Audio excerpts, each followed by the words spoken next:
नमस्कार विद्यार्थियों। आज हम अनिवार्य हिंदी के अंतर्गत उसके पद्य भाग में संकलित महाकवि रामधारी सिंह दिनकर और उनकी दिल्ली कविता के संदर्भ में चर्चा करेंगे। हमने इनकी इस दिल्ली कविता और इनके व्यक्तित्व कृतित्व से संबंधित चर्चा को लगभग 4 भागों में बांटा है। 4 चर्चाओं में हम इसको पूरा करेंगे।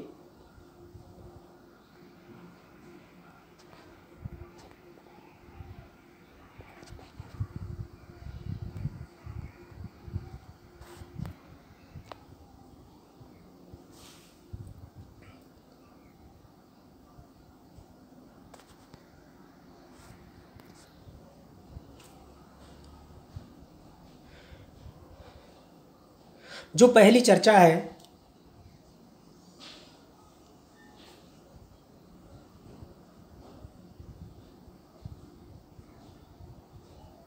रामधारी सिंह दिनकर पर हमने जिन 4 चर्चाओं को यहाँ पर शामिल किया है। पहली चर्चा उनके जीवन परिचय, व्यक्तित्व, काव्य प्रवृत्तियाँ और राष्ट्रीय चेतना जो कि उनकी मूल चेतना है और साहित्यिक सम्मान है, उसको लिया है। और दूसरी चर्चा में अगली वीडियो के अंदर हम उनकी जो सेवाएं हैं, साहित्यिक सेवाएं हैं, सम्मान हैं, उनके बारे में चर्चा करेंगे। तदंतर दिल्ली कविता के मूल प्रतिपाद्य, मूल अर्थ, मूल कथ्य, भावार्थ और सारांश के बारे में जानकारी प्राप्त करेंगे। इसके बाद उस चर्चा में हम उनकी जो दिल्ली कविता है उसके पदों की व्याख्या करेंगे। अगली जो तीसरी चर्चा होगी उसमें भी उनकी कविताओं का भावार्थ, व्याख्या, विश्लेषण करेंगे। और अंतिम चर्चा में भावार्थ और व्याख्या विश्लेषण के अलावा उनके प्रश्नोत्तर का अध्ययन करेंगे। तो चलिए, इस चर्चा में हमने जो बिंदु शामिल किए हैं उनके बारे में आप जानकारी प्राप्त कर लें। चूँकि रामधारी सिंह दिनकर हिंदी के एक लब्ध प्रतिष्ठित राष्ट्रीय सांस्कृतिक चेतना के उद्घोषक कवि हैं, राष्ट्रीय चेतना के उद्घोषक कवि हैं, उनके जीवन परिचय के संदर्भ में जानेंगे। इस चर्चा में उनके व्यक्तित्व के बारे में जानेंगे और उनकी कौन कौन सी काव्य प्रवृत्तियाँ रही है, क्या क्या काव्यगत विशेषताएं उनकी रही है। और इसके बाद जो उनकी मूल चेतना है, जो उनकी काव्य में हर स्थान पर देखने को मिलती है, जो हुंकार से लेकर, रेणुका से लेकर अंतिम काव्य कृति तक जो चेतना उनके साहित्य में बराबर बनी रही अधिकतर रचनाओं में, वह है राष्ट्रीय सांस्कृतिक चेतना, राष्ट्रीय चेतना। चूँकि दिनकर उस समय के कवि हैं जिस समय भारत अंग्रेज़ों की गुलामी में जकड़े हुए थे, और दिनकर उन कवियों में से एक है, उन कवियों में से प्रथम पंक्ति में स्थान प्राप्त करने वाले कवि हैं जिन्होंने भारतीय स्वाधीनता आंदोलन में अपने प्राणों का बलिदान करने वाले उन सेनानियों के उत्साह को बढ़ाया, उसके लिए काव्य रचना की, अंग्रेज सत्ता के विरुद्ध एक प्रकार से शंखनाद किया, विद्रोह किया, क्रांति की और आग उगलने वाली कविताओं का प्रणयन किया। और इसके बाद इस चर्चा में जो अंतिम बिंदु होगा, साहित्यिक सम्मान और जो उनकी सेवाएं हैं वो कैसी रही है, उनका भी हम अध्ययन करेंगे। क्योंकि इन सभी बिंदुओं से संबंधित प्रश्न परीक्षा में आते हैं, इसलिए इनको शामिल किया है।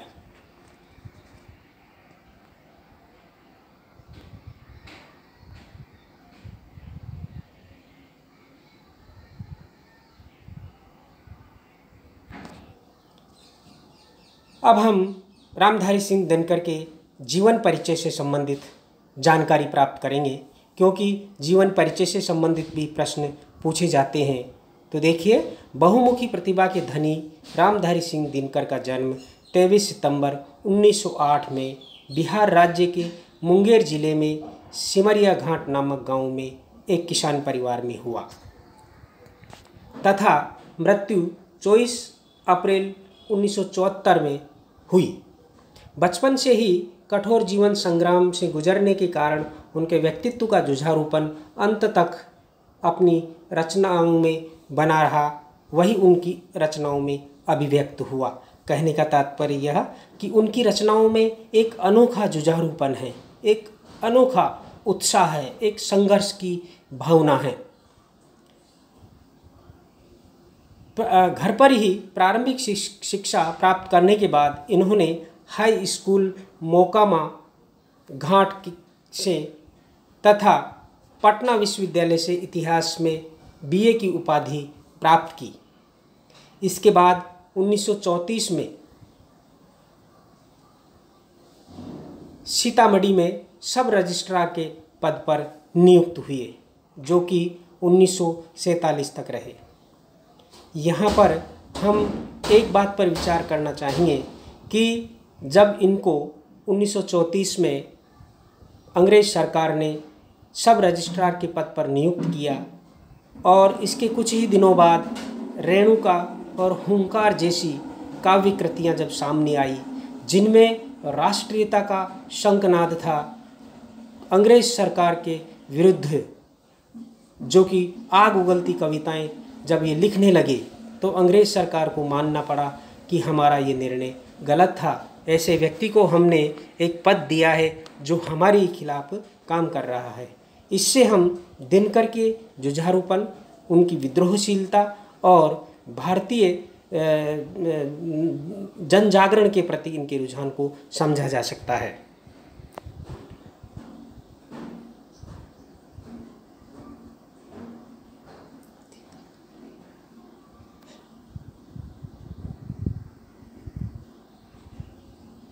रामधारी सिंह दिनकर ऊर्जस्वित युगचारण कवि के रूप में प्रतिष्ठित है। यहाँ युगचारण से तात्पर्य यह कि कवि ने अपने युग धर्म को निभाने में किसी भी प्रकार की कमी नहीं छोड़ी है।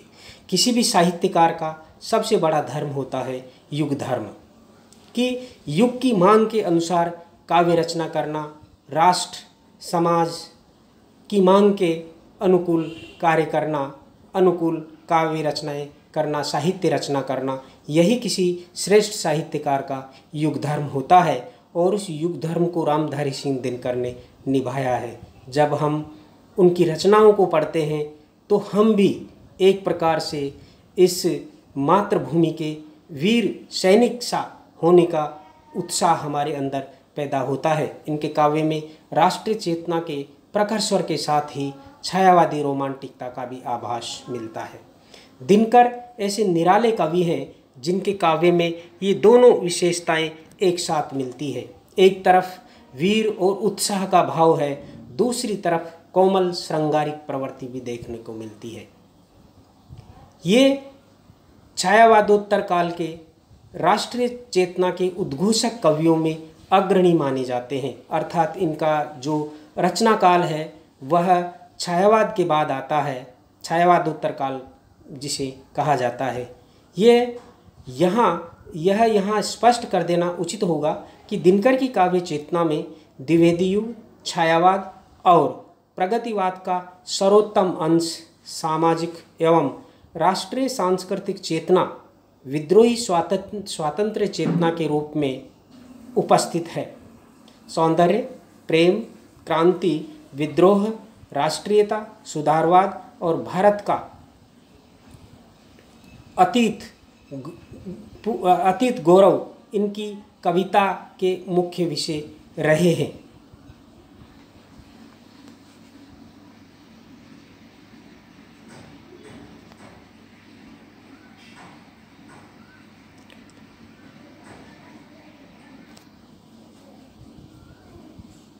उनकी कविता क्रांति, विद्रोह, राष्ट्रीयता और पौरुष का अद्भुत संगम है। अर्थात उनकी कविता में क्रांति है, विद्रोह है, राष्ट्रीय चेतना है और पौरुष है, यानी कि तेजस्विता है, ओजस्विता है। और इनकी कविता इन्हीं तत्वों के अद्भुत संगम से निर्मित होती है। प्रारंभ में दिनकर जी अमिताभ उपनाम से कविताएं लिखा करते थे। महत्वपूर्ण प्रश्न है, महत्वपूर्ण जानकारी है। आप याद रखें कि दिनकर जी प्रारंभ में बचपन में अमिताभ नाम से काव्य रचनाएं किया करते थे। इनकी प्रारंभिक रचनाओं में व्यक्तिपरकता, सौंदर्य, प्रेम और सामाजिक चेतना का सम्मिश्रण है, जो धीरे धीरे अतीत गौरव गान से होता हुआ क्रमशः वर्तमान दैन्य के प्रति आक्रोश, विश्व वेदना की ओर उन्मुख होता गया। दिनकर की बहुमुखी प्रतिभा गद्य और पद्य दोनों में मुखरित हुई है, अर्थात दिनकर ने काव्य भी लिखा है, कविताएं भी लिखी है और गद्य रचनाओं का भी प्रणयन किया है। दोनों ही क्षेत्रों में गद्य और पद्य में उनको बराबर सफलता प्राप्त हुई है। संरचना और शिल्प की दृष्टि से दिनकर जी की कविताएं सहज और स्वाभाविक है, कहीं भी दुरूहता नहीं है, क्योंकि दिनकर में द्विवेदी युग का भी प्रभाव है, अर्थात स्पष्टता है, प्रसादात्मकता है।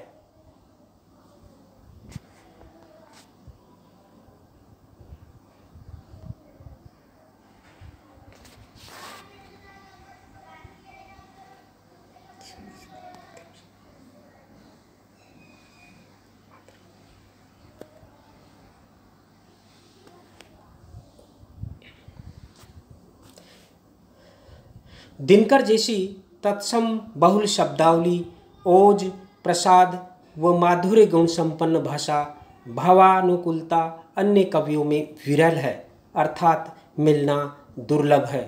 प्रबंध व मुक्तक दोनों शैलियों में कवि ने खुलकर प्रयोग किया है, अर्थात उन्होंने प्रबंध काव्य भी लिखे हैं और मुक्तक काव्य भी लिखे हैं। मुक्तक काव्य ज़्यादा लिखे हैं। उन्होंने संस्कृत, बंगला, अंग्रेजी, उर्दू का गहन अध्ययन किया था। हिंदी के प्रति उनकी आस्था और प्रेम अटूट था। आचार्य हजारी प्रसाद द्विवेदी ने उनके हिंदी प्रेम और हिंदी भाषा के लिए जो संघर्ष उन्होंने किया है, उसके लिए लिखा है कि दिनकर जी अहिंदी भाषियों के बीच हिंदी के सभी कवियों में सबसे ज़्यादा लोकप्रिय हैं और अपनी भाषा से प्रेम करने वालों के प्रतीक है, अर्थात उन्होंने जहाँ कहीं भी मातृभाषा हिंदी के प्रति राजनीतिक दृष्टि से आक्रमण हुआ हो तो उन्होंने कहीं भी उसको सहन नहीं किया, बल्कि हिंदी की हिमायती की है, हिंदी का पक्ष लिया है। और हिंदी एक राष्ट्रभाषा है, राजभाषा है, और किसी भी देश के लिए राष्ट्रभाषा का, राजभाषा का क्या सामाजिक और सांस्कृतिक महत्व है, इस बात को दिनकर अच्छी तरह जानते थे। तभी लब्ध प्रतिष्ठित आलोचक आचार्य हजारी प्रसाद द्विवेदी ने ये बात कही है। साहित्यिक चेतना के माध्यम से उन्होंने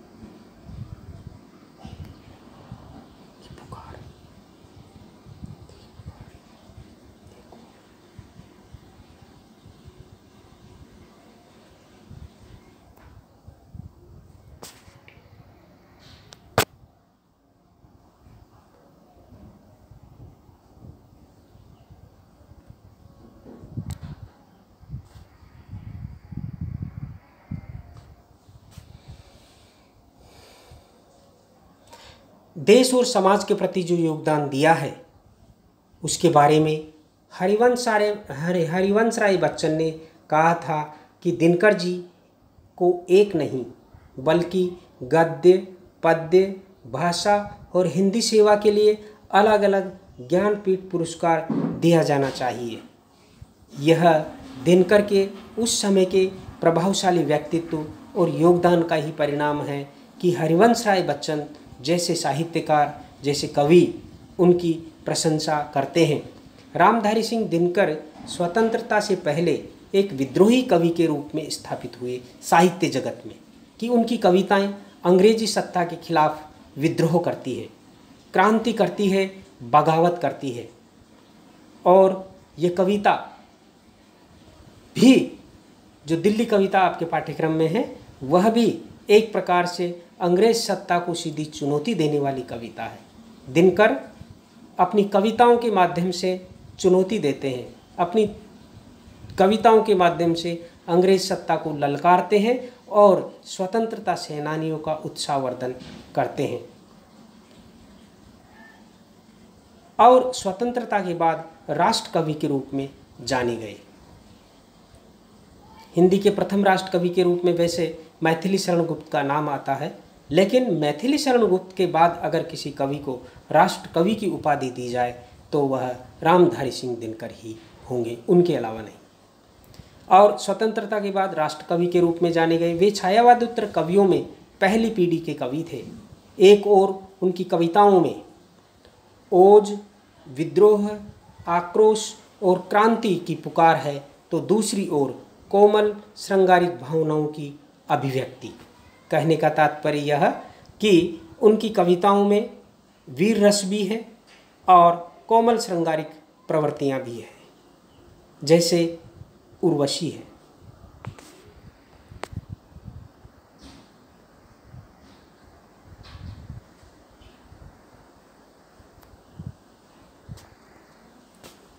वीर और श्रृंगार रस में उच्च कोटि की रचना देने वाला यह कवि अद्भुत प्रतिभा का धनी है। रामधारी सिंह दिनकर अद्भुत प्रतिभा के धनी साहित्यकार थे, कवि थे। इन्हीं दो प्रवृत्तियों का चरम उत्कर्ष हमें उनकी कुरुक्षेत्र और उर्वशी नामक कृतियों में मिलता है। उर्वशी को भारतीय ज्ञानपीठ पुरस्कार प्राप्त हुआ, जबकि कुरुक्षेत्र को विश्व के 100 सर्वश्रेष्ठ काव्यों में 74वां स्थान दिया गया। ये उनके महत्व को ज्ञापित करता है। उन्हें भूषण के बाद वीर रस का सर्वश्रेष्ठ कवि माना जाता है। कवि भूषण रीतिकालीन कवि है जिन्होंने छत्रसाल और शिवाजी का गुणगान किया है। लोग कवि थे और उनकी कविताओं में वीर रस देखते ही बनता है। यह एक बहुत बेहतर धारणा है कि हिंदी साहित्य में, हिंदी कविता में दिनकर भूषण के बाद श्रेष्ठ वीर रस के कवि हैं, राष्ट्रीय कवि हैं।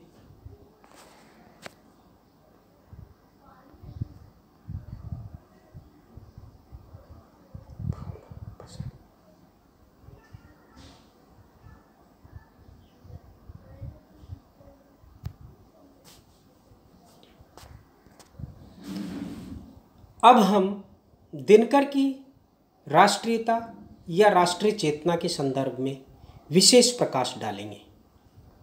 चूँकि दिनकर की जो काव्य चेतना है उसके दो ही महत्वपूर्ण पक्ष हैं। या तो उन्होंने अंग्रेजी सत्ता के विरुद्ध विद्रोह किया है, बिगुल बजाया है, शंखनाद किया है, या फिर कोमल श्रृंगारिक प्रवृत्तियों का स्वर्णिम आलेखन किया है। चूँकि हमारे पाठ्यक्रम में उनकी वीर रस से संबंधित कविता है, इसलिए हम यहाँ पर उनकी इस प्रवृत्ति, राष्ट्रीय चेतना से संबंधित जो प्रवृत्ति है, उस पर हम विशेष प्रकाश डालने का प्रयास करेंगे।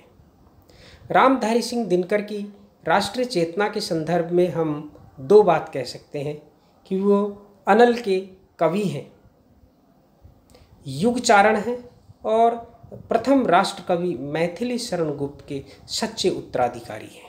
उनकी राष्ट्रीय चेतना का मूल्यांकन करने के बाद ये कहने को आलोचकों को मजबूर होना पड़ता है कि वो अनल के कवि हैं, अर्थात उनकी कविता आग उगलती है और उनकी कविताओं में युग धर्म है कि उसे युगचारण कवि के नाम से जाना जाता है।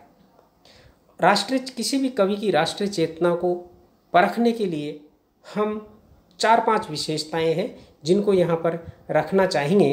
देखिए, क्रांति की भावना, प्रतिशोध और पौरुष की आग, कि जिस कवि की कविताओं में क्रांति की आग हो, क्रांति की भावना हो, जिस कवि में शत्रुओं से बदला लेने की भावना हो और ओजस्विता हो, विद्रोह का स्वर हो, अतीत का गौरवगान हो, सुधार की प्रेरणा हो, अखंडता का समर्थन हो और मातृभूमि के प्रति अटूट प्रेम हो, वह कवि निश्चय ही राष्ट्र कवि होगा। उनकी कविता राष्ट्रीय भावना से ओतप्रोत होगी। क्रांति की भावना के संदर्भ में हम कहेंगे कि दिनकर की प्रथम रचना हुंकार जो 34-35 के आसपास प्रकाशित हुई थी, उसमें वह राष्ट्रीय भावना से ओतप्रोत है। उनकी कविताएं विप्लव की आग जगाने वाली कविताएं हैं। प्रतिशोध और पौरुष की आग भी उनकी कविताओं में देखने को मिलती है।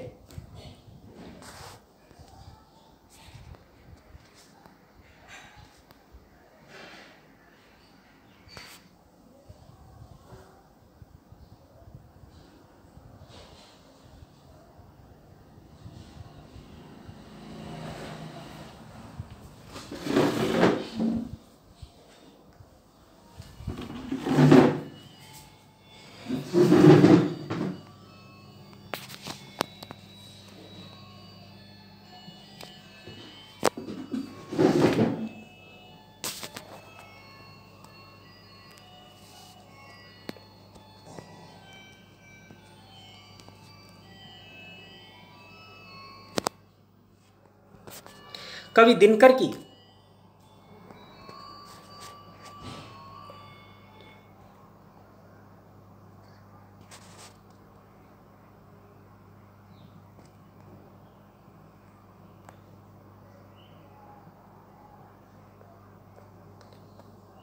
उनकी राष्ट्रीयता में प्रतिशोध और पौरुष की आग धधकती हुई दिखाई देती है। उनका मानना था कि जो जागता है वही जीतता है। जो अपनी खंजर की जंग अपनी उंगली से छुड़ाते हैं वे ही पौरुषमय होने के कारण जीवन संग्राम में विजयी होते हैं या कि विजय प्राप्त करते हैं। उन्होंने लिखा है कि धरकर चरण विजित श्रृंगों पर झंडा वही उड़ाते हैं, अपनी ही उंगली पर जो खंजर की जंग छुड़ाते हैं। विद्रोह का स्वर कवि दिनकर ने क्रांति का अलग जगाते हुए कहा है कि शोषण को सहन करना सबसे बड़ा पाप है। वे अंग्रेजों द्वारा किए जा रहे शोषण पर निरंतर आग उगलते रहे।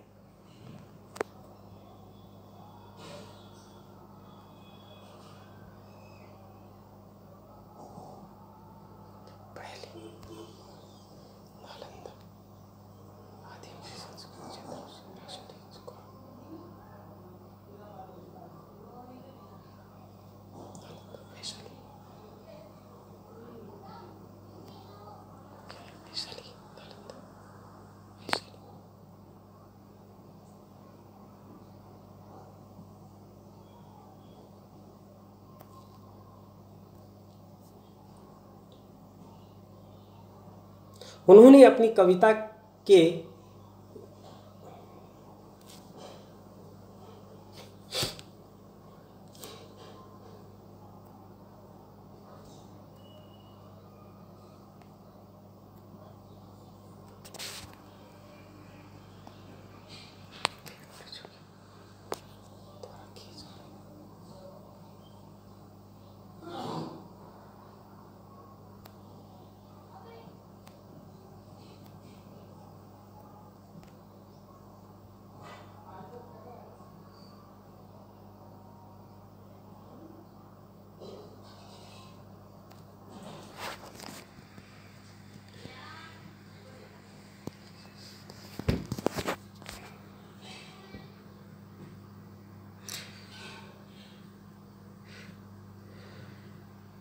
वे अंग्रेजों के विरुद्ध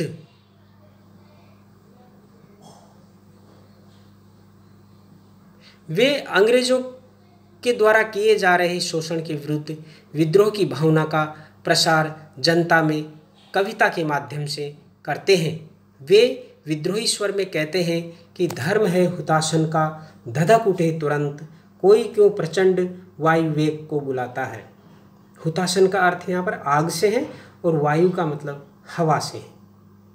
मातृभूमि की वंदना और अतीत का गौरवगान उनकी कविता में है। भारत का अतीत अत्यंत उज्जवल और गौरवशाली है। उसी अतीत का गुणगान कर दिनकर ने भारतीय जनता में गर्व और आत्मसम्मान का भाव जागृत कर भारतीय जनता को हीन भावना से मुक्त किया, उनकी हीन भावना का दमन किया था। उन्होंने हमारे महापुरुषों तथा दिल्ली, पाटलिपुत्र, सांची, सारनाथ, नालंदा, वैशाली जैसे हमारे सांस्कृतिक चेतना के केंद्रों से राष्ट्रीय गौरव और आत्मसम्मान की चेतना प्राप्त की थी।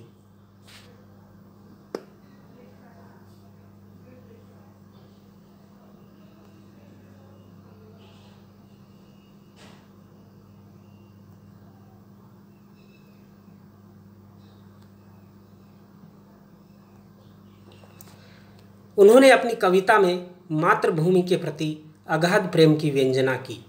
सुधारवाद की प्रेरणा दिनकर जी ने युगीन सामाजिक समस्याओं, अस्पृश्यता, समानता, एकता, मानवता, स्वतंत्रता आदि पर गंभीर चिंतन किया है। देश की अखंडता का वो अपनी हर रचना में समर्थन करते हैं। दिनकर जी की राष्ट्रीयता वर्तमान की विकृतियों से क्षुब्ध होकर अखंडता का समर्थन करती है। दिनकर भारत में धर्म, संस्कृति, भाषा और वेशभूषा आदि सभी स्थितियों में एकता का समर्थन करते हैं। उनका मानना था कि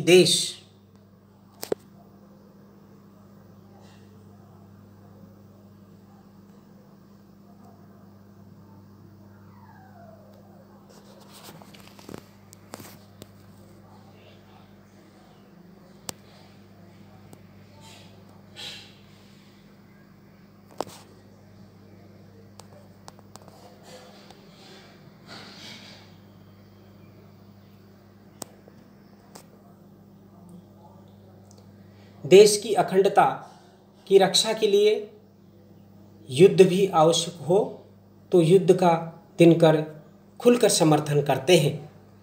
कुरुक्षेत्र में वे लिखते हैं कि पुण्य खिलता है चंद्रहास की विभा में। चंद्रहास का अर्थ तलवार से है, विभा का अर्थ चमक से है। तब पौरुष की जागृति कहती है यह धर्म युद्ध है आदि। अर्थात कहने का तात्पर्य यह कि देश की रक्षा के लिए अगर युद्ध भी करना पड़े तो हमें युद्ध करना चाहिए। ये युद्ध नहीं, ये धर्म युद्ध होगा, क्योंकि इसी से धर्म का रास्ता प्रशस्त होता है, राष्ट्र धर्म का रास्ता प्रशस्त होता है। देश की आज़ादी के लिए क्रांति को अनिवार्य मानने वाले कवियों में दिनकर प्रथम स्थान के अधिकारी हैं कि उन्होंने अंग्रेज सत्ता को औचित्यहीन बताया और देश की आज़ादी को एक प्रकार से प्रथम स्थान दिया कि देश की आज़ादी के लिए अगर युद्ध करना पड़े तो वह एक प्रकार से धर्म होगा। रामरक्ष बेनीपुरे ने लिखा है कि हमारे क्रांति युग का संपूर्ण प्रतिनिधित्व कविता में इस समय दिनकर कर रहा है। क्रांतिवादी को जिन जिन हृदय मंथनों से गुजरना होता है, दिनकर की कविता उनकी सच्ची तस्वीर है।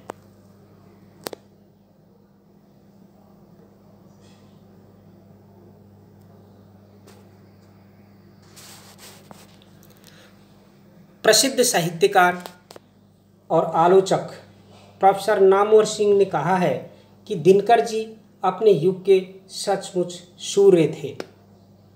सूर्य की तरह ओजस्विता और तेजस्विता उनकी कविता में देखने को मिलती है। वस्तुतः मैथिली शरण गुप्त हिंदी के प्रथम राष्ट्र कवि थे तो दिनकर उनके सच्चे प्रतिनिधि थे। गुप्त जी की राष्ट्रीयता में सांस्कृतिक तत्व जितना गहरा था उसी का एक व्यापक पक्ष हमें दिनकर के काव्य में देखने को मिलता है। दिनकर ने प्रारंभ से ही ओजस्विता और तेजस्विता से परिपूर्ण कविताएं लिखी। इनकी कविताओं में योद्धा का सा गंभीर घोष है, अनल का सा तीव्र ताप है, अर्थात आग के समान ताप है, सूर्य का सा तेज है, इसलिए वे अनल के कवि कहलाते हैं।